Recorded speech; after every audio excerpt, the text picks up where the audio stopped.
Hi, welcome to Getting It Done North of 7.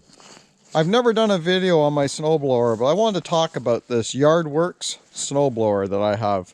First of all, Yardworks, I think it's only in Canada, at least the snowblowers. You can see the Canadian flag there, it says made in Canada. And I looked for what year it would be. I don't know. But it's an oldie. It's been around for a while. And it's had a lot of work done to it. But it's a 10.5 horsepower with a 30-inch cut. And for a cheap make like Yardworks, it is a cheap make. It works really well. Like I said, it's been around a long time. It's got a Tecumseh engine, which is pretty popular. Tecumseh's engines are in a lot of things like this. Rotor tillers, lawnmowers, everything. But yeah, it's had some work.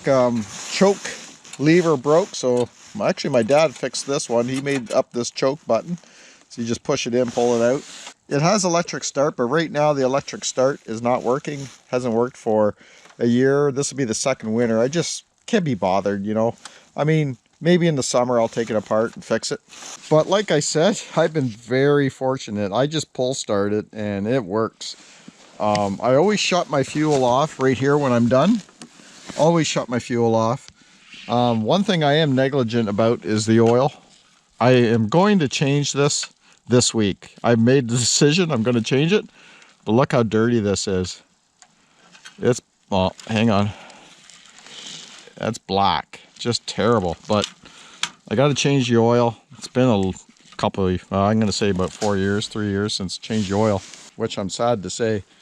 I remember one time that the wheels locked up, the axles locked up, and I had to take that back plate off and get inside where the gears are, lube everything up. So that was from sitting all summer and probably put away wet. She seized up, but that was fixed. Oh, another thing that fixed is for the chute here, to rotate the chute. This broke off. So this here is a piece of metal that we cut up and made it fit. Put new bolts and nuts so that we could work this rotation of the chute. But other than that, it just keeps going. You know, we keep it going. And like I said, it's an old machine. So I've been pretty happy with it. I like when old equipment just keeps working and working because it's tough, right? Like, look at this. It's tough metal. Like you see some of the snow blowers nowadays, they're kind of flimsy. Where this thing is old school, it's tough. But I don't know, I just want to make a video on this old snowblower in case anybody's interested in that kind of thing. We will be moving in the future, so I think what I'm going to do is, like, we'll be moving into a city. I think what I'm going to do is buy a new snowblower.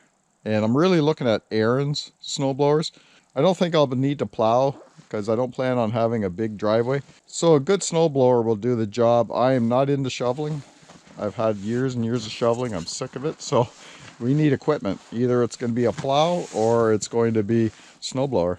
Who knows? Maybe I'll get an electric snowblower. I don't know. I'll have to do some research on them. Something tells me they wouldn't be tough enough. I don't know. And they're very expensive.